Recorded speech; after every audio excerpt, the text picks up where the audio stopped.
Novamente nós estamos aqui atendendo ao chamamento público 1/2024 do CREA-MG em sua etapa 2, que resultou no contrato 57/2024. Instituto de Engenharia e Arquitetura do Triângulo Mineiro, ao entrar nesse chamamento, a gente tem a intenção de gerar podcasts com profissionais de fora da nossa cidade, para que a gente divulgue conhecimento, informação nas várias áreas do nosso saber. Esse podcast era programado para ser feito dentro do Instituto de Engenharia e Arquitetura do Triângulo Mineiro, e nós transferimos a sala de podcast para dentro do 24º Loft 9 ATM.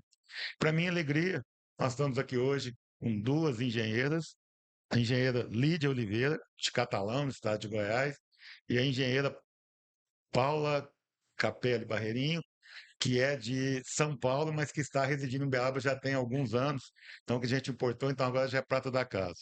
O nosso tema hoje, nós vamos falar de um assunto que está vigorando nesse 2024, mas que já vem de um tempo sendo tratado, que foi a mudança na lei de licitações. Nós substituímos a antiga 8666 pela 14.133/2021, que entrou em vigor em 2023, paulatinamente, com a nova legislação, mas a partir de 1º de janeiro de 2024, ela é a única lei de licitação no Brasil. E aproveitando que nós tivemos um ano eleitoral, com vários prefeitos chegando, repetindo mandatos novos, há uma obrigatoriedade diferente na parte pública e algumas recomendações para a parte privada, talvez algumas oportunidades. Então, eu queria começar pedindo para que a Lídia e a Paula se apresentassem para as pessoas que estão nos vendo e ouvindo ao vivo, e que depois terão a oportunidade de nos ver pela manhã, pela tarde, pela noite, pela madrugada. Dizem que engenheiro gosta muito de ouvir podcast madrugada fora, entre umas e outras. Bem-vindas, obrigado. Boa tarde, pessoal. Meu nome é Lídia Oliveira, sou engenheira civil. Atuei 10 anos com captação de recursos, Orçamento Geral da União, prestação de contas. Gostaria também de agradecer o convite aqui do pessoal do IEATM e estamos aqui para falar da nova lei. Boa tarde a todos. Eu sou a Paula Capelli, faço parte da diretoria do Instituto de Engenharia e Arquitetura do Triângulo Mineiro, engenheira civil, vim de São Paulo, mas em Uberaba já há quase 3 anos.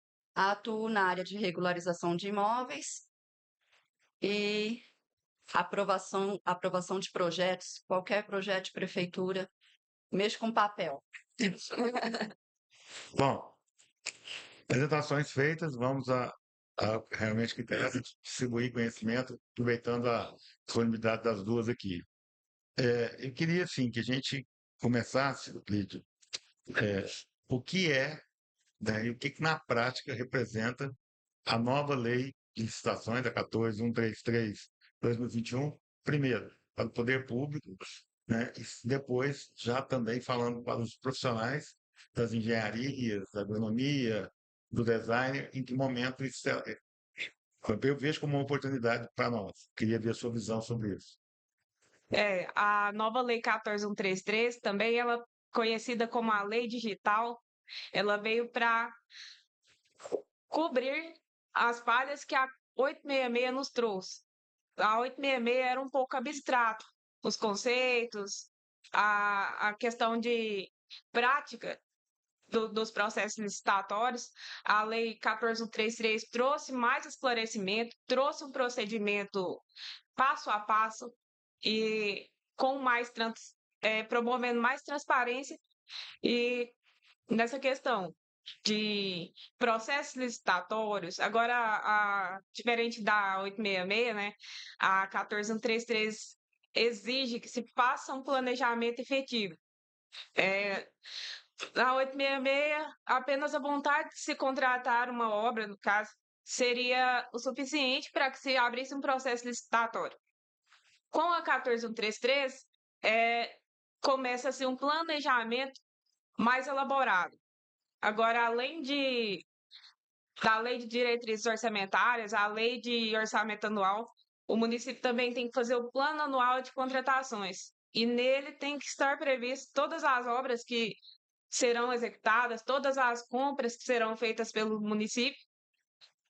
E a partir disso, então, começa-se a planejar, a ver se tem viabilidade a questão da execução da obra. Paula, você que falou que é a engenheira do papel, Engenheiro do essas papel. aprovações de projetos que a gente sempre tem com as prefeituras, já é possível notar sim, algum efeito? As prefeituras se prepararam, estão exigindo mais ou menos? Como você, ao frequentar esse ambiente, levando regularização para os seus clientes, você já começa, até como profissional, a perceber que há alguma mudança?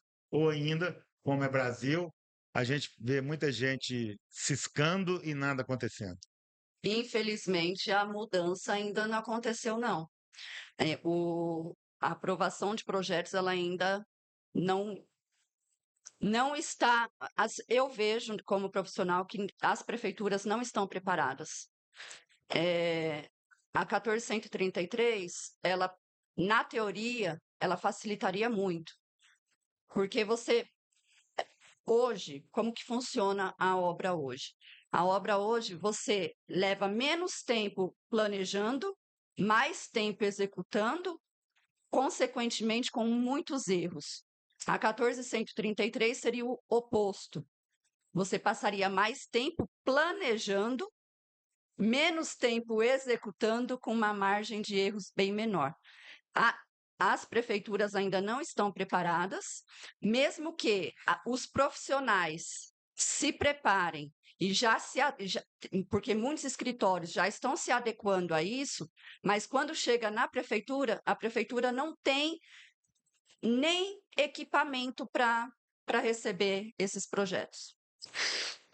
Assim, gostei da fala da Lídia, me preocupo com a fala da Paula. Eu, outro dia assisti o meu xará falando do terreno, fundação, e a gente viu engenharia. A minha expectativa profissional, alguém que já esteve no poder público, inclusive, é de que a gente vai poder voltar a fazer engenharia, voltar a engenheirar. Acho que nos últimos 30, 40 anos, porque toda vez que eu gosto de fazer uma análise, eu gosto de esticar um pouco o tempo, porque você falar em 5, 10, 15 anos, você está falando de gente que está aqui, parece que você está fazendo crítica, e não é crítica, são processos, né? Tem uma visão que é a 866, que substituiu a antiga 2.300, que era uma lei muito mais direcionada, ela foi feita para alguns propósitos. 866 fez um avanço até a página 2, depois de uma certa forma. Eu nem diria que ela burocratizou, mas como pouca gente conseguiu trabalhar com registro de preço para valer, né, a gente tinha algumas dificuldades.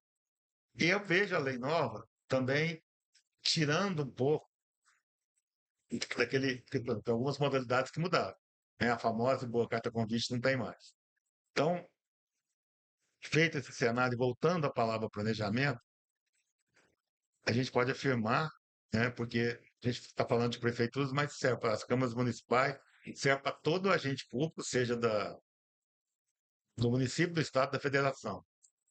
Então, as famosas compras emergenciais, aquele gestor que personalista, que eu quero fazer isso, eu quero fazer aquilo, ou que esquece que tem chuva todo ano, então não adianta falar assim, ó, eu vou ter que fazer uma compra emergencial porque apareceu dengue aqui, que é uma coisa recorrente. Eles têm uma visão mais ampla. Ah, não, eu resolvi fazer uma obra, quer dizer, uma escola não trincou, não gerou um problema.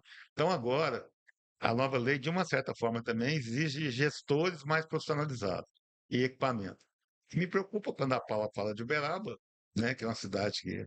Então, nesse Brasil de meu Deus, desse tamanho todo, né, não chegou. É isso mesmo? Como é que você percebe isso, Lígia? Eu concordo com a fala da Paula, principalmente para municípios menores, eles não têm uma estrutura bem desenvolvida para atender os novos requisitos da nova lei.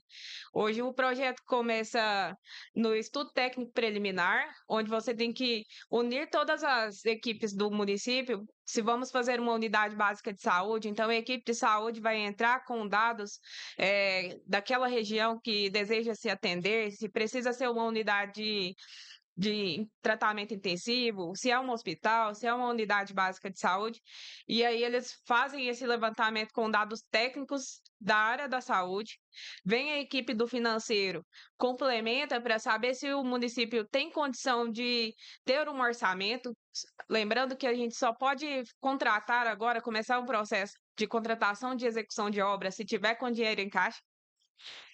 Então a gente faz isso com o financeiro, vai fazer o levantamento, ver se tem condição de captar o recurso, que também há a possibilidade de fazer captação por meio de emendas parlamentares. E aí, depois disso, tem o estudo técnico preliminar, já entra a equipe de engenharia, e lá na Lei 14.133, no estudo técnico preliminar, exige-se que tenha levantamento topográfico e cadastral, laudos de sondagem, já começa ali. Então, vamos avaliar se é viável construir naquele terreno que a gente tem disponível e vamos fazer um levantamento da estimativa de custo. Aí parte para o anteprojeto. Depois do estudo técnico preliminar, vem o anteprojeto. E a lei agora separou essa questão em 3 fases: anteprojeto, projeto básico e projeto executivo. No anteprojeto, a gente vai fazer o delineado para se construir um projeto básico. Então, no anteprojeto, ele tem que conter, além dos levantamentos topográficos, cadastrais, mais dados específicos do que almeja-se executar para subsidiar a construção do projeto básico. E o projeto básico ele já existia lá na Lei 866. Só que a Lei 866 não era tão específica quanto o conceito do projeto básico. Ela trazia para a gente alguns exemplos do que seria um projeto básico. Ela não trazia o que deveria ter num projeto básico. A 14.133 veio e trouxe todos os elementos suficientes e necessários para construção do projeto básico. Então, planilha orçamentária, memorial descritivo, composição de custos, curva ABC. Estou falando da parte orçamentária aqui, além dos projetos arquitetônicos complementares, no caso de pavimentação, projetos de terraplanagem. Tudo isso tem que ser feito em BIM. E aí, então, depois disso tem o projeto executivo, que é o que de fato vai acompanhar. O pessoal, tem que fazer o projeto executivo agora. Não, o projeto executivo ele vai vir num nível de detalhe muito mais rico do que o projeto básico. Ele tem que acompanhar a execução. Então, agora as empresas que vão executar obras têm que levar junto o projeto executivo, que é uma das exigências com o BIM, é o planejamento 4D, que tem que ter um cronograma efetivo. Então, tem que levar a obra tintim por tintim na questão do projeto executivo. No final, ele sai um conhecido as-built. A lei chamou de projeto executivo, nada mais é que um as-built lá no final, que vai subsidiar as manutenções futuras. Então, o projeto hoje ele começa no estudo técnico preliminar, lá no plano anual de contratações, e vai até a parte de manutenções, que vai além da gestão de quem estiver administrando. Então, a gente está falando efetivamente de oportunidade de engenharia e eu queria entender antes de alertar, porque eu queria fazer um alerta aos prefeitos ou aos seus assessores que estão nos vendo agora ao vivo, que nós vamos ver depois. Como foi um ano eleitoral, tem prefeito reeleito. Pressupõe que esse prefeito, além de já ter encaminhado a LOA para aprovação da Câmara, ele já deve ter apresentado seu plano de ações, seu plano de obras, porque senão, primeiro ano de mandato dele, ele vai ter que realmente não fazer nada e planejar e organizar o município os 4 anos, mesmo já estando lá. Acredito que tenha feito. O prefeito eleito pela primeira vez, se ele tiver tido o sucessor indicado por um prefeito que fez, etapa cumprida, ele vai aprovar. Se é a primeira vez e ele, né, vamos dizer assim, era de um grupo político diferente, ele também vai ter que ter o primeiro ano de organização da casa, ou seja, ver o que tem no município, o que precisa ter, organizar um plano geral de obras, compras e para que a partir do segundo ano ele possa fazer. Aí você falou, Lídia, dos pequenos municípios, mas eu creio que está na lei, né, e gostaria que você falasse um pouco mais, que agora os prefeitos também podem contratar assessores específicos. Porque, por exemplo, não é comum uma prefeitura fazer, por exemplo, uma pequena barragem a todo momento. Ah, eu não tenho corpo técnico aqui, mas ele pode contratar empresas e profissionais para etapas específicas que possam assessorar nesse projeto. É isso? É isso, sim, a lei trouxe algumas novidades nas modalidades de contratação, também no critério de julgamento, é o que ajuda mais. A gente sabe que os Não é só municípios. menor preço agora. Não é só o menor preço. A gente sabe essa dificuldade dos municípios menores, que geralmente tem um engenheiro para expedir alvará de construção, fazer medição de obra em andamento, fazer projeto de obra que tem por vir, e agora Cuidar do buraco na via. cuidar das manutenções, e aí ele acaba ficando sobrecarregado, e o projeto acaba não saindo bem feito. Mas aí há a possibilidade de que se contratem equipes que sejam especializadas nisso, que sejam especializadas na execução de um bom projeto, como a lei manda em BIM. E essa questão Pode do contratar só para aquela obra específica que ele quer. Quer dizer, não precisa só esperar concurso ou efetivamente botar no cargo de confiança. O isso. prefeito pode e deve contratar equipes específicas para desenvolver aquela atividade ou aquelas atividades correlatas. É Sim, isso? sim. Agora, uma novidade da 14133 é a questão da dispensa de licitação. Extinguiu-se o convite e a tomada de preços. E a dispensa de licitação aumentou o valor para obras e serviços de engenharia até 119 mil no ano de 2024. A lei 866 fixou o valor em 50 mil e esse valor foi 50 mil durante os 30 anos de vigor dela. Agora, a 14133, além de ter aumentado um De ter pouco, corrigido o valor, isso, corrigiu o valor, atualizado o valor. ainda permitiu que esse valor fosse reajustado anualmente. Então, cada ano vai ter o reajuste. Outra. Então, a inflação do ano anterior, vamos dizer assim, fica incorporada no valor para o novo ano. Então, até 31 de dezembro desse ano, 119 mil, uns quebradinhos. A partir do dia 1º, novo valor. Novo valor. E aí o pessoal já faz a atualização, Tribunal de Contas. E também temos outra novidade, que agora a gente, antes na 866, o critério de julgamento era menor preço. Se tivesse um menor preço, não importava se era uma empresa que prestaria um bom serviço, não importava se estava executível ou não. É, menor preço, não há discussões. A 14133 trouxe para a gente a possibilidade de ter outros critérios de julgamento, como o menor desconto percentual, trouxe isso do regime diferenciado de contratações lá das estatais, trouxe esse critério de desconto percentual linear. Ela trouxe também critério de técnica e preço, que eu acho muito interessante, porque Depois de serviço de engenharia, tem que ter técnica e preço. Quem fizer fora disso, até que o Ministério Público nos ouça e permita dizer isso, exigir de um agente público menor preço em obra de engenharia é não querer obra de engenharia como tem que ser feita obra de engenharia. Né? Isso o mercado já demonstrou isso ao longo de décadas. o critério de técnica e preço, ele permite você filtrar a qualidade do serviço que será prestado, porque nem sempre para o município é melhor contratação, é o menor preço. Dá um exemplo, o TCU tem um painel nacional do reflexo das obras paradas que temos no Brasil. E ele fez apenas com recursos federais. E 52% das obras paralisadas são de recursos federais. Tem 52% de obras paralisadas. Isso é um número muito grande. Que são as obras mais caras para a população, que o comércio não acaba, a população não usa, nosso dinheiro está lá perdido, aí carga tributária, ou seja, um ciclo vicioso que vai gerando um problema atrás do outro. São É isso? 29,4 bi. Mas essa política ficou tão arraigada que não reflete só no setor público, no setor privado também.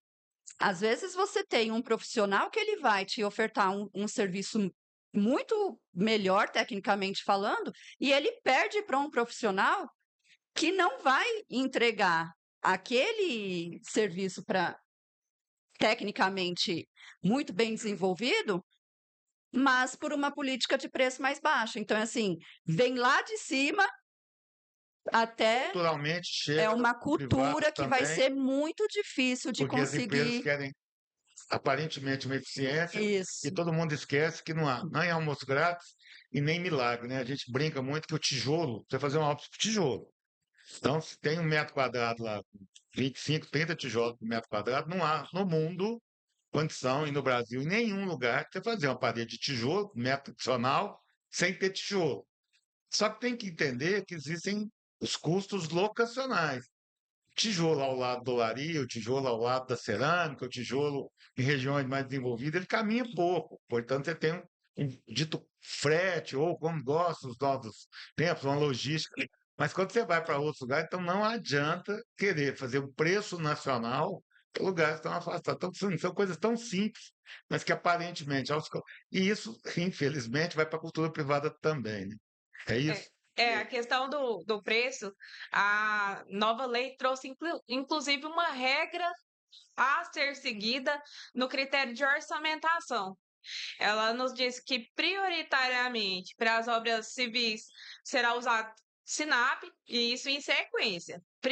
Primeiro SINAP e SICRO, no caso, quando for obras de pavimentação, de infraestrutura, é SICRO.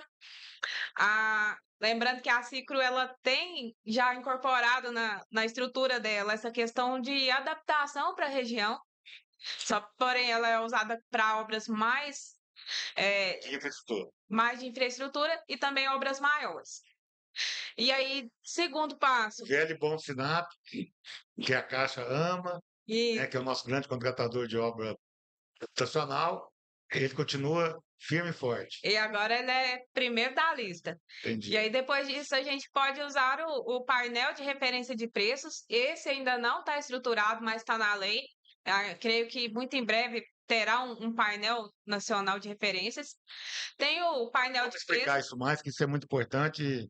Ou seja, não vai ter desculpa para nenhum agente público, e até pode ser usado pelo contratador privado. O que é o painel de referência de preço? São preços do Brasil inteiro, de obras e serviços do Brasil inteiro. Então, o profissional contratado, ou aquela prefeitura, ou aquela câmara, ou aquele agente público, vai lá, ele vai começar no estudo técnico preliminar e ele pode usar preço de referência para aquela região.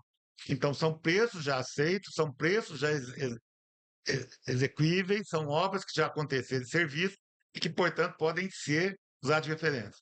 Mas também ainda, quer dizer, a lei já está em vigor, a referência ainda não. É, Brasil. e aí, depois disso, vem processos anteriores de contratação, para a gente pegar uma referência. O município tem um pregão para comprar tijolo. E aí, ele só comprou tijolo ali como material de uso.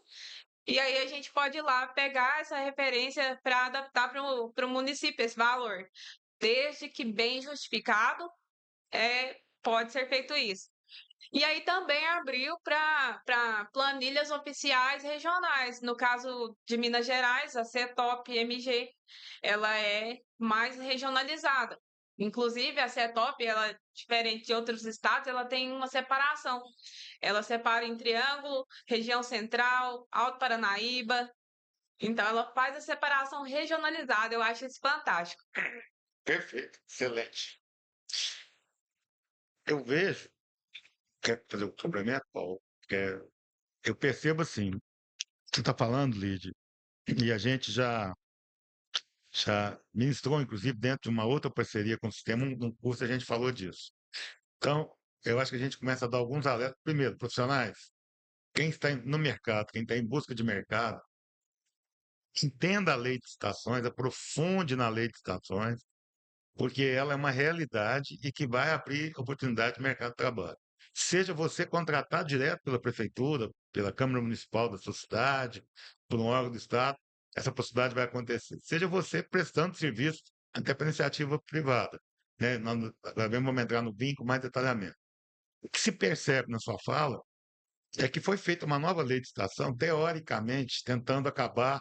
O Brasil criou um mantra, eu não concordo com ele por princípio, mas entendo que o que aconteceu levou a isso. Se entendeu que o termo aditivo contratual de obras e serviços era por onde escorria e escoavam os recursos públicos na forma de relações públicas privadas, não de primeiro mundo, não éticas, não de governança. Ou seja, alguém mergulha, alguém engordura um preço na base, depois paralisa uma obra, e alguém entra contratado, ou essa empresa ameaça, faz aditivo, e do mesmo jeito também o poder público quer mostrar serviço e começa a contratar, não tem dinheiro, e ali se geravam os problemas. Então, quando se fala nessa nova lei, é porque a tendência dela, e eu participei de uma palestra onde estavam os ministros do Tribunal de Contas, e foi exemplificado lá, que fizeram um piloto em Santa Catarina com uma escola contratada por modelo tradicional, as obras, os projetos, as obras feitas nos modelos tradicionais, e a mesma escola, o mesmo modelo de escola, só com adaptação de terreno, portanto, só com essas adequações de localização. Uma já estava com 2, 3 anos quando começou-se a verificar, e com aditivos e problemas gastaram 6, 7 anos. E aqui começou do zero, com toda a modelagem BIM, com todos os requisitos da nova legislação, em questão de 1 ano e meio, 2 anos, a escola estava pronta. E aí é preciso que quem está nos assistindo, vendo, ouvindo, entenda que não é só o custo, o desembolso de dinheiro específico na obra. Um bem público como uma escola, gastar 6 anos para começar a colocar menino, crianças, jovens para aprender ali, contra 2 anos, nós estamos falando de uma geração. 1 ano de pandemia atrasou todo o nosso processo educacional. Uma escola que demora 6 anos para entrar em vigor, quantos meninos foram desestimulados, quantos meninos, quantos jovens cresceram e perderam a oportunidade. Esse valor, que dá até para medir, né? Porque o problema do Brasil é que a gente não observa e não mede. Né? Nos princípios de gestão, fala que você observa e mede. Né? Todo mundo trabalha com planejamento, prefeito, não, e vereadores e contratantes, não assusta com a palavra planejamento. Planejamento é responder 5 perguntas. É o que é, para que é, com quem que é, quanto custa, tempo, e depois o seguinte, vou implantar.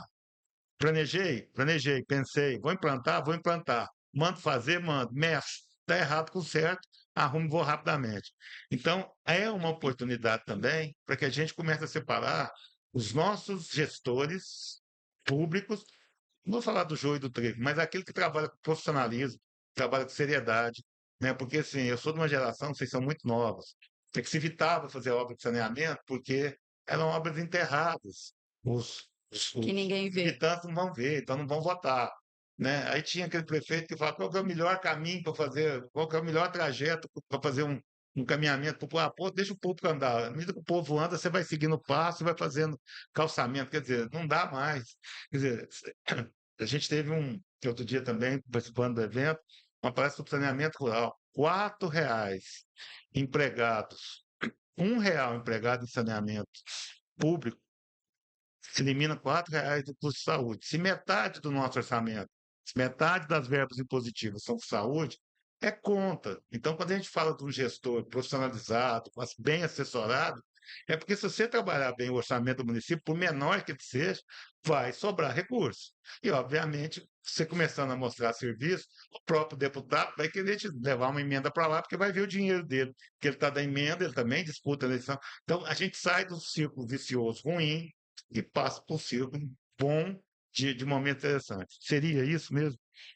Isso mesmo, Karen. O prejuízo social ultrapassa o Prejuízo prejuízo financeiro. econômico. Se a gente avaliar no mesmo dado, na mesma planilha de dados do TCU, ele também diz das 11.900 obras paradas, quais são as áreas. E as áreas mais afetadas são saúde e educação. E desses 29,4 bilhões de reais paralisados, eles já investiram, já saiu efetivamente do cofre 9. E aí eu quero lembrar que a Lei 14.133 trouxe lá no finalzinho a parte de criminalização por erros de projeto. Sabe? Saiu da esfera administrativa e vai entrar na esfera criminal. Isso. vai entrar na esfera criminal. Antigamente, dificilmente um prefeito ou um engenheiro seria responsabilizado pelo prejuízo que causou. Agora agora consegue pegar tranquilo. Consegue né? ficar tranquilo? Isso, Eu acho que agora não tranquilamente, né? Eu gostei da não simplicidade. é Agora mais consegue. fácil. Ou seja, gente, primeiro, né, a gente começa a mexer nessa profusão de escolas de engenharia. Dia nós, um colega do Instituto de Engenharia, até quero aproveitar também e agradecer o Instituto por ter nos contratado para conduzir, uma oportunidade ímpar de aprendizado para mim, e dizer que, assim, a gente viu se ofertar graduação em engenharia por EAD a R$ 49,50 por mês. Então, fico alerta assim, MEC, os nossos conselhos, a gente levou isso ao conhecimento do CREA, o CREA vai atuar nisso. E ao pai, ao menino, a quem quer estudar, a menina, gente, ou estuda para valer, porque não justifica se perder tempo sentado no banco de escola, se não for para você ter um propósito e um aprendizado. Então, ter um papel por ter um papel, por exemplo, amanhã, se você não é engenheiro, não atua como engenheiro, esse risco você não corre. Mas um aluno numa escola de AD de R$ 49,50, ele não vai aprender nada, vai sair com o papel e vai achar que pode fazer. Porque eu não sei se vocês percebem muito, antes da gente entrar no privado, eu quero dar um passo, que é a história do BIM. A gente tem ouvido todo mundo, né? Você vem o cara da indústria 4.0, nós fizemos eventos com 5.0, nós estamos ousados no Instituto de Engenharia, querendo trazer alguém mais adiante, que é o seguinte, não pode se pensar que a ferramenta, né, quer dizer, o operador de uma ferramenta, de um sistema que envolve BIM, se ele não tiver conteúdo, vai sair bobagem daí também. Então, primeiro, desmistificar que essas ferramentas eliminam o trabalho humano. Não, você ganha eficiência e talvez, por ter eficiência e não ter prazo tão longo, você pode contratar uma equipe multidisciplinar para ter um olhar humano, para ter a mentoria com os profissionais mais velhos, para ver se aquele resultado daquela aceleração de processo que vem, porque o BIM, inclusive, ele compatibiliza processos muito fáceis, elimina erros, melhora projeto, melhora especificações e planilhas financeiras, e isso leva naturalmente a não ter que fazer de tiro. Lembrando aos prefeitos que nada em engenharia bate um bom projeto, nada em engenharia bate um bom projeto. Prefeito, conheça a sua cidade, faça sondagem dos locais que você quer fazer, contrate profissionais que vão te. Porque uma obra bem feita é bacana, muito bacana, e vai sobrar recurso. Pensa lá um pacote de situações, não sai fazendo por fazer também, porque volta. Né? A gente está vivendo alguns tempos. Vocês têm receio de gente não adequada usando ferramentas que hoje estão à mão dos profissionais e isso gerar. Porque o Brasil é muito engraçado, né? Sim. Até outro dia a gente não tinha ninguém que tinha sistema de qualidade. O Brasil ficou anos para aderir à ISO. Em 2 anos de ISO no Brasil, a gente tinha mais ISO que a Alemanha, mais ISO que os Estados Unidos, e não se percebe na ponta essa sequência de processo. Então, assim, não compra certificado também, não, né? Porque tem gente que tem mania de comprar diploma, certificação, e aí não vai levar a lugar nenhum. Lídia e Paulo, vocês têm receio que essas coisas criadas para o bem possam gerar problemas também? Sim, eu acho que. Acho não, eu acredito que um profissional. Você citou, né, os futuros profissionais que estão fazendo uma engenharia em EAD.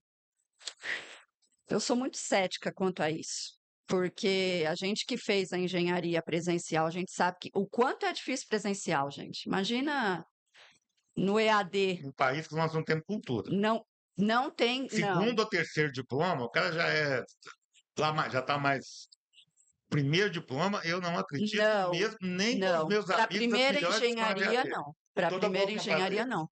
E assim, com a inteligência artificial hoje, com a disponibilidade de softwares, né, que a gente tem muitos softwares disponíveis, tem-se a falsa sensação de que o equipamento vai fazer por você.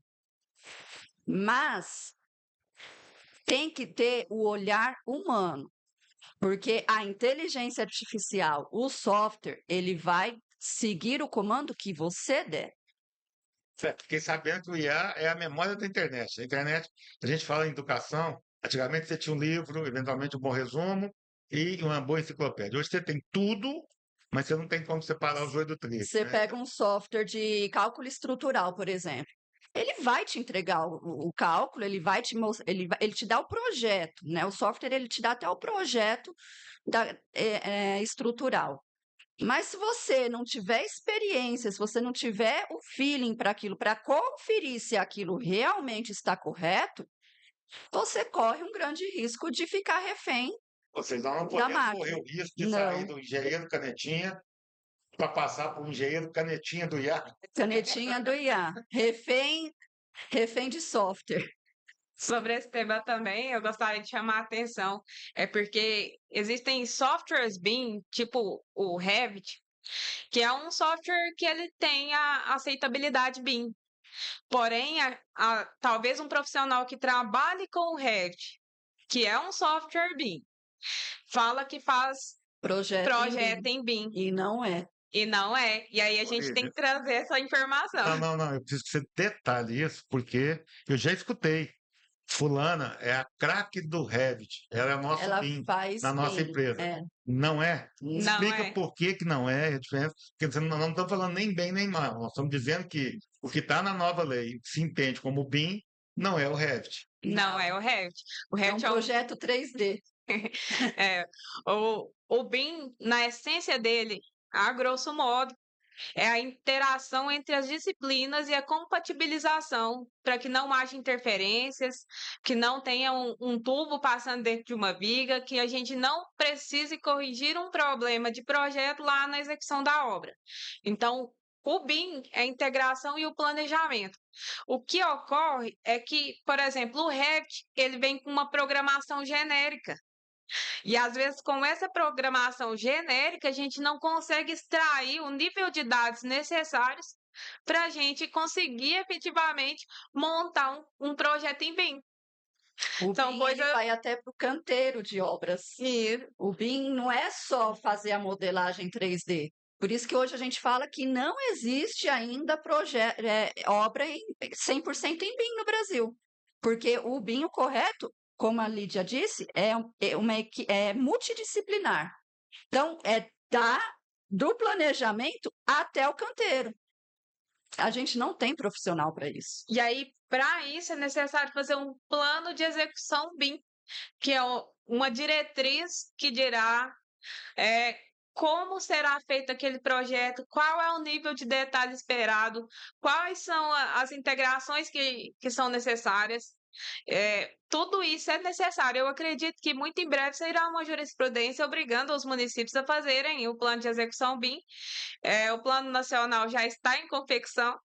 O plano nacional. Painel para poder mostrar, igual a gente no SIAC tem lá as empresas que são certificadas, a gente vai poder saber, né? Eu falo a gente porque isso não é uma coisa de domínio nem dos nossos colegas todos, né? A gente está, porque hoje é uma preocupação da gente começar a mostrar para o jovem a importância das engenharias, a importância da tecnologia, né, na vida do cidadão, né?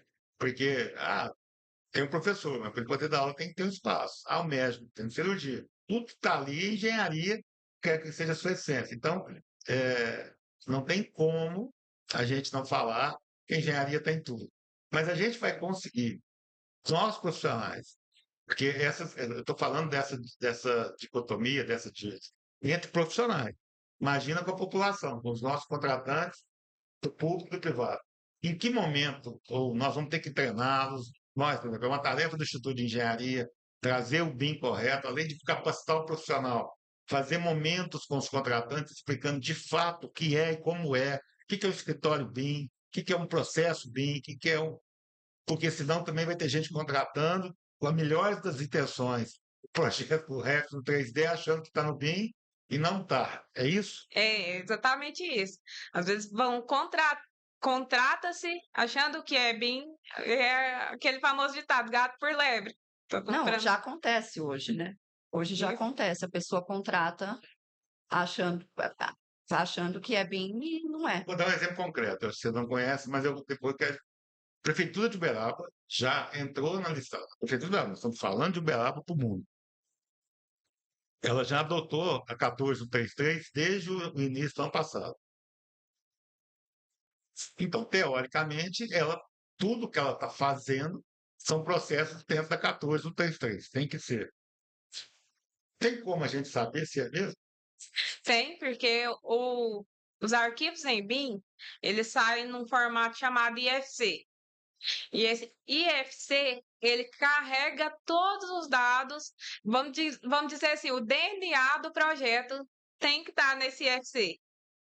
Então, ali, uma pessoa que entende de BIM, sabe o que é realmente.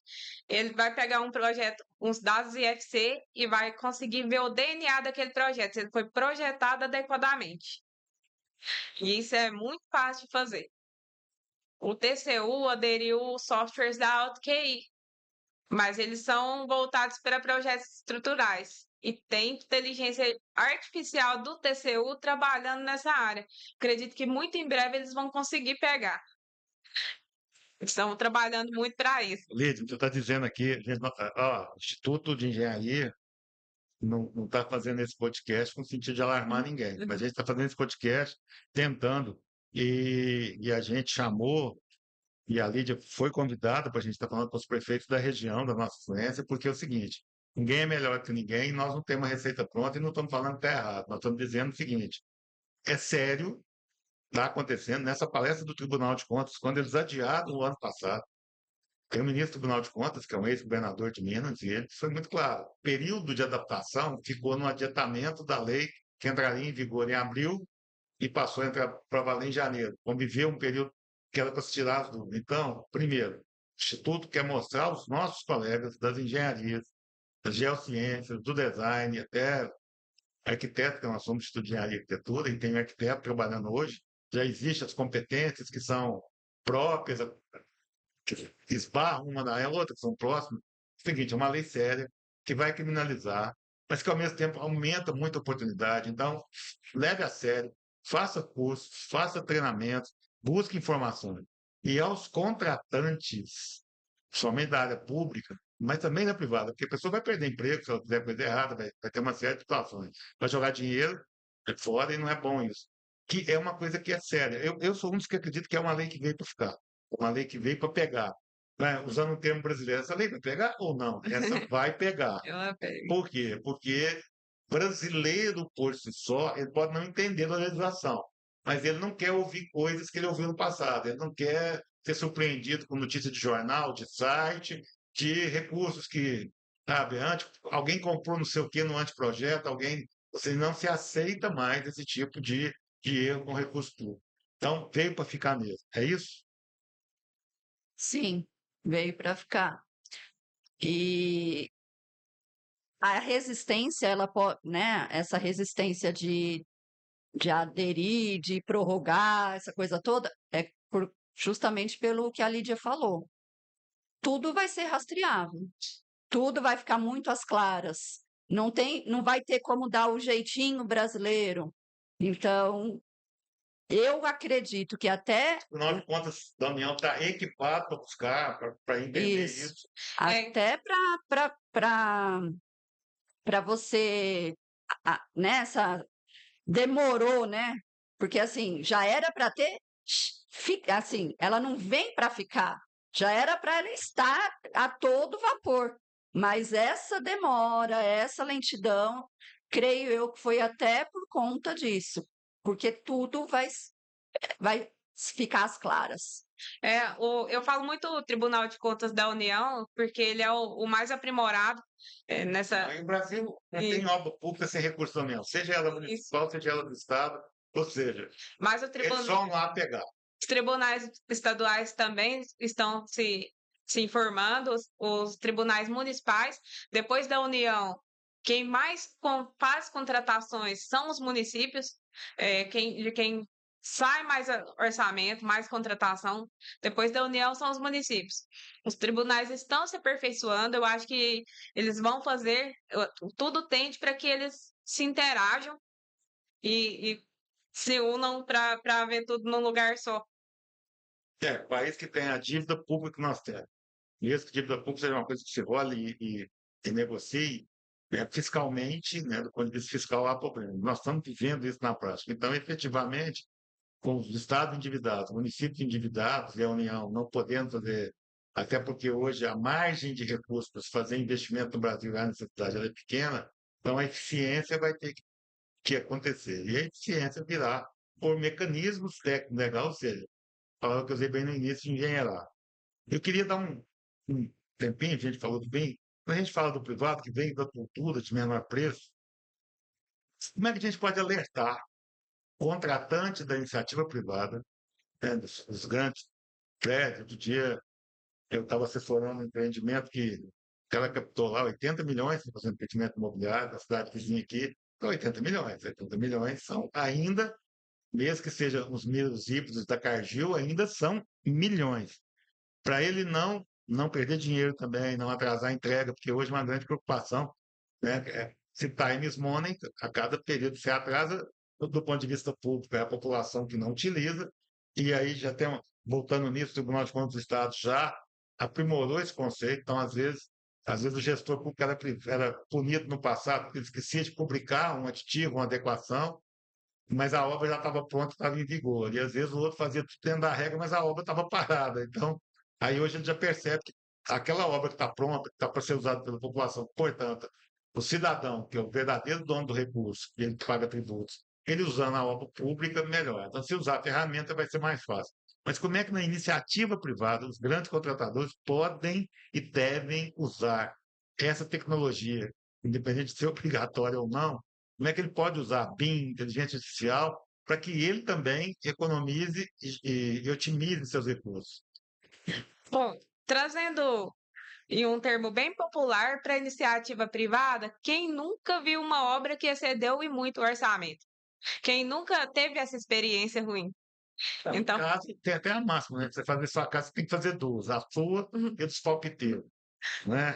Depois a gente começou a usar a história, eu comecei a trabalhei uma época e vi tal do orçamento perseguido, exatamente por isso. Que ela não ficar duas vezes o preço, e as pessoas esquecem que uma obra não é só a construção, né? Por exemplo, se você for no BNDES financiar um hotel, o mesmo tanto que custa construir o hotel, o BNDES te financia porque você tem que imobiliar, né? Um hotel é uma mini casa do imobiliário. Tem móvel, tem cama, tem roupa de cama, tem frigobar, tem TV. Então, nem vamos entrar nesse cenário. Estou falando da obra mesmo. Tijolo, cimento. O brasileiro adora concreto armado. Nós somos muito da estrutura de concreto armado. Gostamos de obra, Uhum. né? Eu acho que nunca ficou. Aliás, isso é uma máxima, né? O orçamento é uma peça de ficção até na iniciativa privada. A iniciativa privada, é, há uma grande ansiedade para iniciar a obra no canteiro.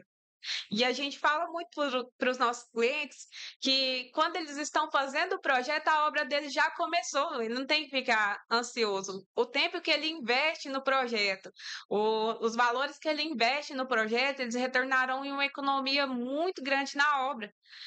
É, um exemplo, o valor de uma sondagem, ela não vai ser o valor de. A fundação ela é de 20 a 40% do valor da obra. Então, se a gente. Sondagem é 4, 5% disso, uma sondagem bem feita, 20 a 40, Isso. bem melhor que 40, né? Se a gente fizer uma obra sem sondagem, tem engenheiros que cometem essa loucura, é, eles oneram, aumentam em concreto e aço, e aí acaba ficando muito maior que o preço da sondagem. Só que isso o cliente às vezes não percebe. Acontece com vocês também, Lídia? Aquele cliente que não quer gastar com um projeto, com um bom projeto, porque ele quer uma casa mais bonita, ele quer uma casa. Acontece com você também? Não. Ou é só aqui? Acontece muito, mas às vezes o valor que se investe num bom projeto não paga nem o sofá da casa que a pessoa vai morar. Não, Aliás, isso é uma inversão de valor. A inversão. pessoa economiza na engenharia, naquilo que é a segurança da vida inteira dele, para ter um sofá. De novo, fundação é mais ou menos igual ao saneamento, né? É uma coisa que fica escondida. Lídia, tenho um caso pessoal acontecido no bairro Olinda, onde eu moro, que é onde a Paula mora. Lá existe uma brincadeira que você não pode achar o formigueiro. Então, o desafio de qualquer profissional ali, obviamente, todo mundo já tem sondagem por localização também. Você faz uma região, é muito próxima, não tem. Não deixava ter problema. Porque tinha um amigo, nós dávamos aula, fui fazer a casa dele, me pediu, acompanhei, fizemos. Trouxe sondagem, eu olhei, fiz uma fundação que entendia adequada para casa. E depois se mostrou muito adequada. E do lado, um amigo dele fazendo para alguém. E eles vão comparando, né? Quando sabe que você me gastou. Então a gente chama os amigos, um abraço dos amigos, acha que vai ser mais bem atendido. E às vezes a gente gasta o dobro que deveria gastar. Eu falei, isso acontece mesmo. Mas por que você está me falando isso? Não, porque meu vizinho veio uma chuva, era uma cidade de vez em quando tem uns tempos. E o cara, além de ter reduzido, estava já fazendo um segundo pavimento. Então o cara, pô, é lógico. A casa desceu, porque não tinha nada adequado. Desceu, o segundo andar foi descansar no primeiro, que de uma certa forma descansou na fundação. E ele me procurou, falando, eu queria te pedir desculpa. Falei, não, você não vai pedir desculpa.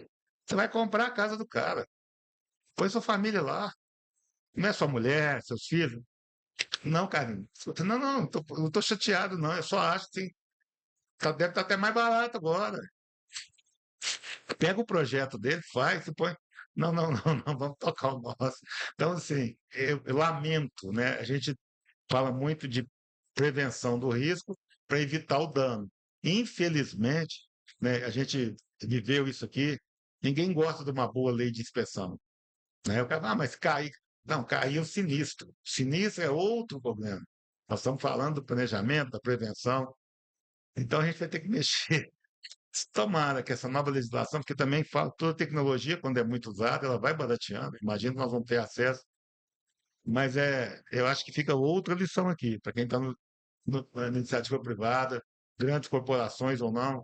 Né? Construção não é uma coisa barata. A gente fala assim, comprou uma camisa, às vezes ela custou lá R$ 250, R$ 300, tudo bem, ela é cara. Mas se não for legal, casa não é assim. Primeiro, a gente não morou em 500 casas na vida, como eu já tive, com certeza, ao longo da minha vida, mais de 500 camisas. Né? A gente são investimentos, tanto que são investimentos, tem valor de mercado, tem fundo imobiliário para pagar, é patrimônio. Se é uma coisa para sempre, né? E a gente brinca assim, por que que a pessoa não cuida? Porque ele pode colocar um móvel mais simples, porque, gente, tem umas coisas que tem que também ficar claro para os nossos vaidosos de plantão. A casa vale pela casa, ela não vale pelo imóvel, pelo móvel que está dentro. Ninguém compra móvel, igual casa de fazenda. Tem seu valor, custa para fazer, mas a pessoa compra a terra. Então, vale a pena ter uma casa boa, sólida, mas na hora que você vai vender. Então, se o brasileiro Mesma começar a coisa o enxergar que é um acabamento. O acabamento investimento, você troca, a fundação você não troca. troca. E outra coisa, que é tão simples de entender isso. Tem tijolo padrão A, B ou C? Tem. Tem cimento padrão A, B ou C? Então, agora tem acabamento. O que diferencia uma casa da outra? Por exemplo, já fiz uma igreja aqui que pediram os outros filetes de ouro. Igreja, né?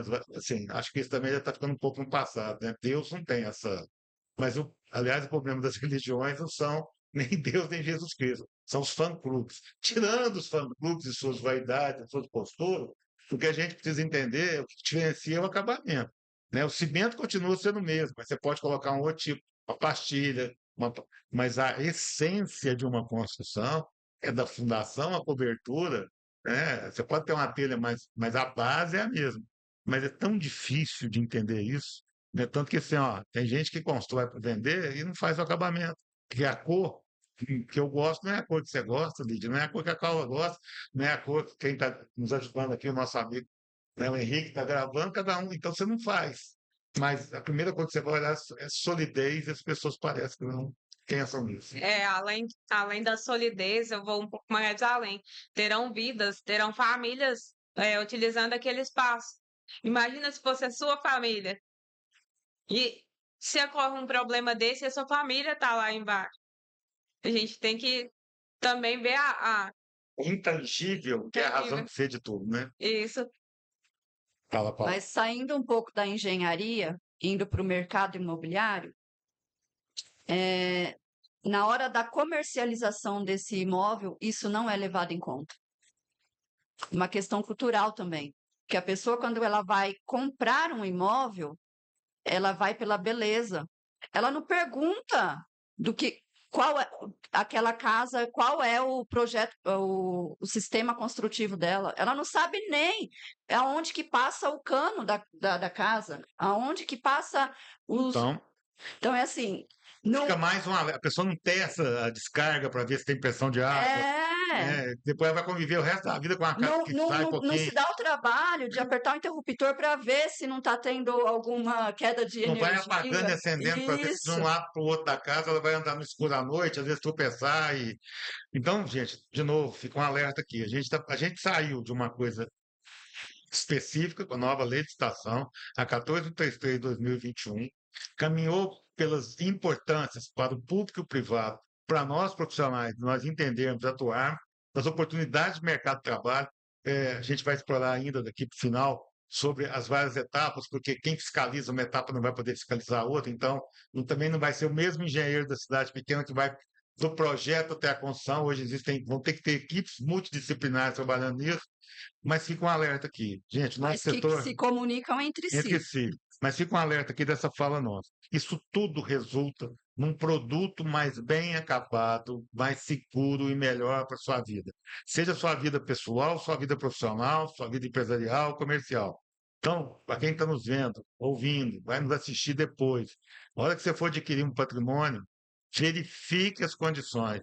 Não olhe só o acabamento, aquilo que é a aparência que você consegue trocar. Até porque tem gente que sabe comprar, compra essas casas quando conhece a estrutura e tal, para depois dar os acabamentos, passar para frente e ganhar um bom dinheiro. Mas se é um patrimônio que você vai adquirir para você morar, né, mesmo, peça os projetos, A vistoria. vá à prefeitura da cidade, pergunte se aquele imóvel que você está olhando tem projeto. Eu vi as pessoas falando também, olhe documentação, não compre gato por lebre, ou seja, o patrimônio tem que ter escrituração. Olhe para conteúdo. Nós estamos vivendo na época da forma, então as pessoas gostam muito do BBB, esquece da solidez. E é por Palestrante hoje que não isso. faz uma brincadeirinha, às vezes, e a gente, por exemplo, no nosso Gesto 4 Loft, a gente está trazendo palestras técnicas, né? Tem o nosso horário de busca, tem o horário de convivência, que nós também somos pessoas, mas nenhum dos nossos palestrantes contou uma piada. Não nada contra, mas efetivamente a gente tem. Nós estamos vivendo um mundo muito raso. Talvez isso aqui, as pessoas acham que toda informação está aqui no meio e ele não se aprofunda. Então a gente tem que começar a valorar mais uma coisa.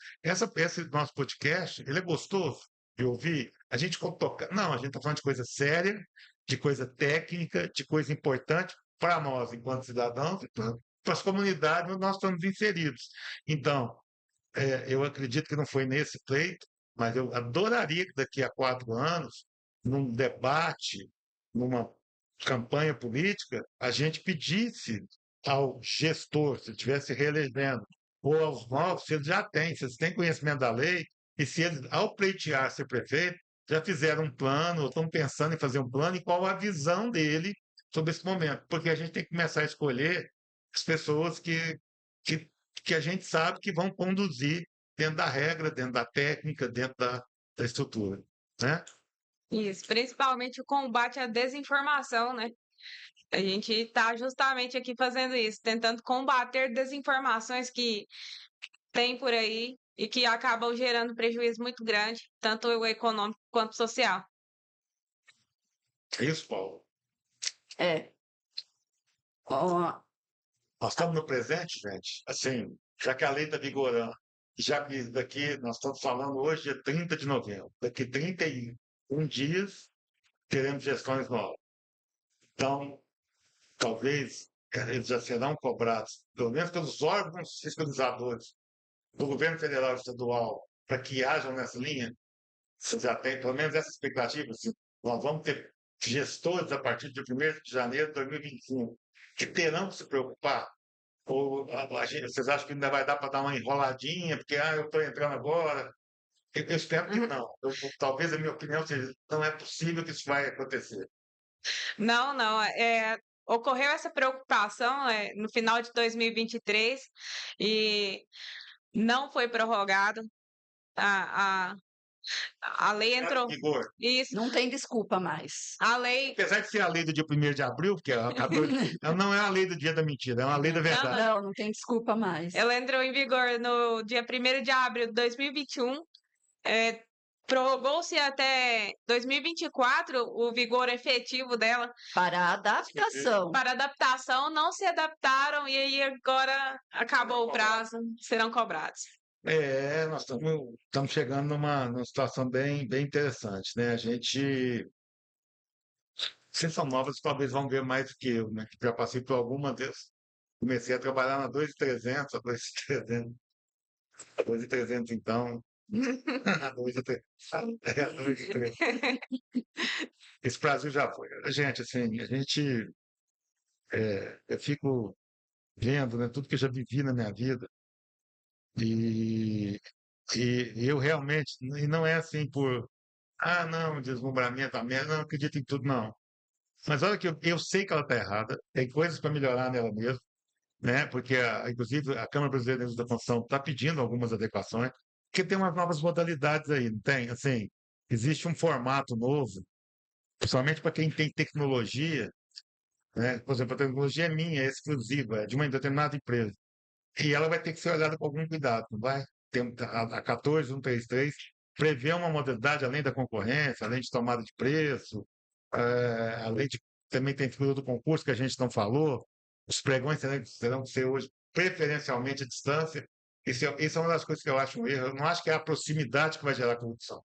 É a informação errada, projeto errado, mas a gente percebe no espírito assim, para ser filmadas as situações, para ser preferencialmente à distância e entraram modalidades novas nessa nova legislação. É isso mesmo? Entrou a modalidade de diálogo competitivo, que Diálogo competitivo. O nome que eu gosto de falar, esqueci de diálogo. é a nova modalidade, o diálogo competitivo. Ela abre espaço para que a administração ouça pessoas que são técnicas para que traga recursos para resolver um determinado problema. Então, avalia-se, tem um critério, um passo a passo bem elaborado de como será o julgamento, como será feito o procedimento, como as empresas vão concorrer em si. E aí, faça o diálogo para ver qual é a melhor solução a ser adotada. De repente, o próprio agente contratador colocou uma de uma situação e tem um dos concorrentes que tem uma solução melhor, mais adequada no diálogo competitivo, ele pode colocar, ou seja, você não está mudando o caráter da situação, mas você está optando por contratar uma solução melhor, mais viável, mas de fato que resolva, porque às vezes só vai minimizar, né? Isso, que seja uma solução técnica melhor. E aí, você falou do pregão. Já existem acórdãos de que pregão e para obras e serviços de engenharia não se aplica. Já tem essa discussão, Não, se aplica, não deveria existir, gente. A engenharia pode ficar um cara em cada canto do mundo falando alguma coisa, não se aplica. Mas mesmo as presenciais deverão ser filmadas. Ou seja, Sim. o Tribunal de Contas, os órgãos públicos, fiscalizadores, né, vão ter acesso ao que aconteceu no momento da licitação. Acho que há essa preocupação, que a gente falou muito de tentar minimizar condutas inadequadas e essa gravação vem nesse sentido. É isso? Municípios acima de 100 mil habitantes, se eu não me engano, já são obrigados a fazerem exclusivamente eletrônico o processo. Municípios menores ainda têm um prazo para. Eletrônico, mas não pregão. Não, como assim? Não, assim, Se for... licitação eletrônica, mas não na modalidade do cara ficar dando um lance, tirando preço, Isso. Concorrência eletrônica, o próprio diálogo competitivo, a dispensa também, ela passa a ser publicada no PNCP, o Painel Nacional de Compras, que é nacional, ela tem que ficar publicada 3 dias úteis e tudo agora tem que dar-se bastante transparência. Os municípios menores, eles estão com prazo para adaptação do portal eletrônico do município, mas também já está se esgotando. E aí, enquanto não fazem adaptação, os processos físicos são filmados integralmente. É, muita mudança por aí, muita oportunidade por aí. Nós estamos caminhando já para o final, com mais de 1 hora, 1 hora e 5. Mas, assim, antes da gente encerrar, né, eu costumo fazer a pergunta para as duas. O que que vocês queriam falar, ou o que que vocês precisariam falar, que o Carinho não perguntou? Eu montei aqui uma listinha de perguntas, até para Uhum. facilitar, porque esse podcast depois ele vai, além de já ter sido tá ao vivo no YouTube, ele vai para o YouTube, mas ele vai ser, usar um termo que eu aprendi com nossos editores, renderizado. Nós vamos fazer em cortes de 5 a 10 minutos, porque não que o brasileiro, o beladense, o mineiro, não goste de uma conversa boa, longa, mas ele vai também ter a oportunidade de pegar algumas falas e você tem umas falas bem impactantes. Nós vamos fazer esses cortes, vamos chamar a atenção. Olha aqui, gestor, só pega desses 5 minutos aqui, não precisa, o restante é popular. Então, o que que eu não te perguntei, que você gostaria ou precisaria falar, ou poderia ter falado? O que nós podemos esmiuçar ainda um pouco mais? Trazendo para minha área, sobrepreço e superfaturamento. São duas palavras que assustam os gestores. Inclusive, eu trouxe 2 amostras de pavimento para minha palestra e eu poderia ter trazido elas para cá, esqueci. O sobrepreço e o superfaturamento explicado de uma maneira mais didática possível. Então, explica para nós. Temos dois pedaços de pavimento, 2 amostras, uma com 6 centímetros, outra com 3 centímetros. E aí a gente vê o contratado e o executado. E aí é um bom exemplo eu chamo até minhas 2 peças de Debbie Lloyd. Como que não imaginaram que já inventaram a serra-copo? E é bem isso. Coloca-se valores a mais. Tinha a famosa esticadinha do orçamento, né? Não, coloca um pouquinho a mais aí no quantitativo, aumenta um pouquinho o valor. E agora isso tem um efeito mais significativo. Tem um efeito com o BIM. Isso acaba não sendo muito possível mais, porque aí você já entra em contradição com o próprio projeto e tem divergência de informação. Ah, vamos aumentar o quantitativo de aço da fundação, porque ninguém vai escavar a obra para ver. E aí você vê o projeto com um nível de detalhe muito grande, que vai ter exatamente Isso é quantos o quilos BIM. de aço você tem que ter usado. E aí vamos olhar na planilha orçamentária quantos tem no projeto. Entendi. Isso, Pequena amostrinha. isso é o Isso é o BIM, Carinho. Isso é o BIM. Análise de dados. É você detalhar minuciosamente Gente, nós estamos falando. assim, são muito. No Revit, né, Lídia? Uma parede. Quando não é, né? Quando não é em BIM, você vê o que ali? Você vê 2 linhas. No Revit, quando você clica, quando foi feito em BIM, não só uma modelagem 3D, você clica naquela parede, vem todos os detalhes do que é para ter ali dentro. Por isso a minha fala anterior, que eu acredito que a nova lei de licitação, ela tenha tido tanta resistência com ela, justamente por causa disso. O que a Lídia falou. Não vai ter mais como manipular dados. Fica uma lição para os nossos companheiros dessa fala de vocês, que é a profissionalização. Ou seja, não cabe mais empresa também de pastinha, que o pregão começou a criar muita empresa de pastinha. Assim, eu já fui orientado por juiz trabalhista lá atrás, ontem, esse dia nós teve uma palestra no 24º Office, que eu escutei depois de 2 professores, nossa, se eu tivesse escutado ela antes, alguns erros que nós cometemos na empresa. Então está claro o seguinte, escutei de um juiz trabalhista. Você junta 3 engenheiros para montar uma consultora, junta 1 ou 2, traz um advogado, só você vai contratar uns 10 ou 15 engenheiros. Mas também está claro que, além de não caber esse tipo de profissional, nós profissionais, nós não vamos poder ficar no limbo, meia boca. Nós também temos que aprofundar, ou seja, se eu tenho uma empresa que participa de licitação, meu corpo técnico inteiro, a começar pelo pelo dono, depende da posição que ele tem na empresa, ele tem que conhecer a fundo os processos. Ele não necessariamente precisa operacionalizar, mas ele precisa entender para saber cobrar e saber analisar, né? Usar o conhecimento como mentoria, ou seja, não cabe mais amadorismo no nosso segmento, nem na gestão de quem nos contrata e nem no prestador de serviço. E se isso acontecer, o risco deixa de ser financeiro administrativo e passa a ser criminal. Essa é a mudança sutil que está aí. É Brasil, vai demorar às vezes um pouco mais ou menos do que a gente gostaria, mas está pronto. E os órgãos gestores, fiscalizadores, estão com o queijo e a faca na mão, né, para poder punir e descobrir, ou seja, até quem está mexendo com laudo, quem faz laudo, perícia, precisa entender que agora não dá para ficar falando de forma genérica. Você vai aprofundar, você vai explicar uma parede para falar se o cara fez certo ou errado, não é só pegar os dois risquinhos e falar que era meia parede onde devia ser uma parede. Ele vai ter que entrar e ver o que tem na parede, o que está projetado para a parede, o que foi pensado para a parede antes de sair. Ou seja, nós estamos tentando voltar às décadas de 70 e antes, que, aliás, muitas dessas tecnologias começam aí, né? O BIM foi inventado pela indústria automobilística, quem começou lá nos anos 70, quer dizer, não tem nada novo. Outro dia me falaram que o IA começa em 1957, nem eu era nascido, ou seja, talvez se acelerou, chegou o processo, chegou a perspectiva, mas efetivamente é a era da profissionalização.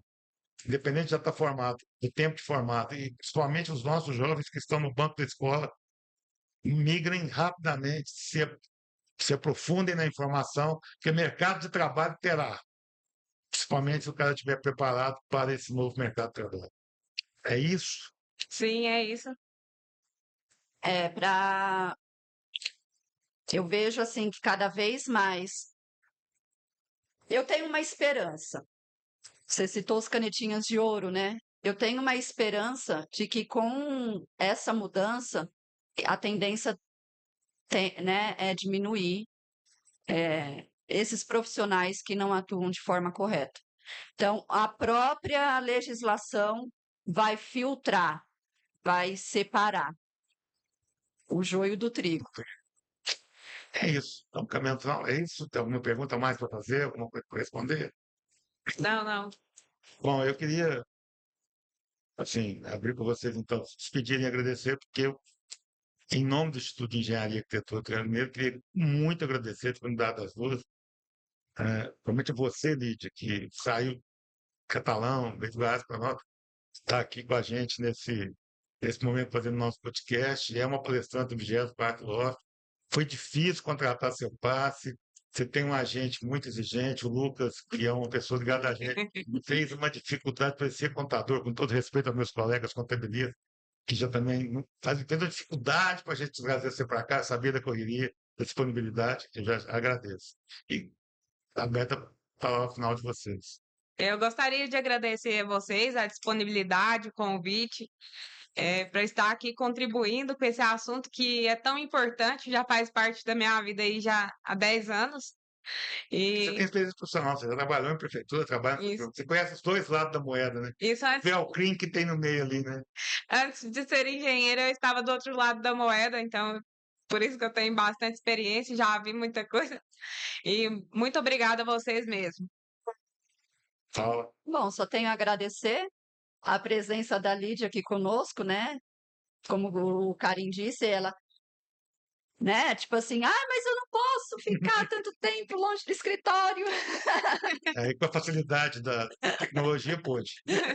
Mas agradecer, né, a presença da Lídia, agradecer a oportunidade de estar aqui hoje nesse podcast, agradecer a atenção, o Instituto de Engenharia por estar dando tanta oportunidade, né? Agora falando assim, em geral, para os profissionais que estejam interessados, né, em se atualizar. Então, agradecer ao Instituto de Engenharia por proporcionar, né, isso aos profissionais.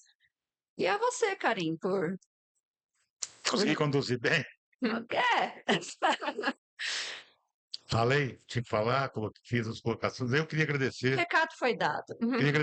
assim, primeiro, o Instituto a oportunidade que está nos dando, está aqui conduzindo esse momento. Eu Eu falo que quando você dá aula, você aprende mais do que você ensina. Quando você conduz, né, duas brilhantes profissionais como vocês, é mais fácil, a gente aprende muito.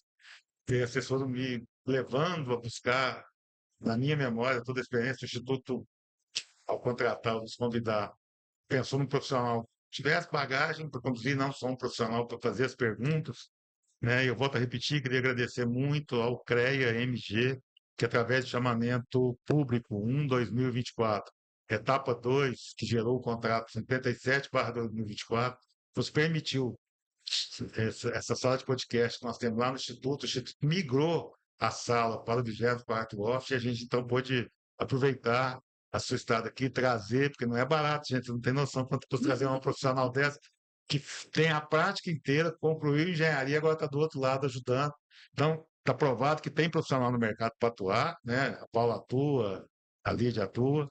Então, queria agradecer imensamente. E a quem nos assistiu ao vivo, muito obrigado. E quem vier nos assistir em qualquer dos períodos, fica aqui, chamamento de estudo de engenharia. Venha conhecer, esse material nosso está todo nos nossos sites, está todas nas nossas redes sociais. O Instituto hoje promove conjuntamente com o sistema, mas muito diretamente, nesse caso com o CREA, cursos, palestras, treinamentos, eventos, feiras, para que os nossos profissionais entendam e possam se reciclar. Seja profissional que já está mais velho, que pode ser vir fazer mentoria, participar, ser contratado especificamente do projeto, ao jovem recém-formado, o CREA já trata até o 5º ano de formatura, como recém-formado, ao profissional que está no mercado, que é o seguinte: nós vamos ter oportunidade de novo. Nós vamos voltar a ter uma profissão valorizada, vamos voltar a ser profissionais valorizados. Aliás, um dos temas dos nossos eventos, valorização dos profissionais da engenharia, geociências e agronomia.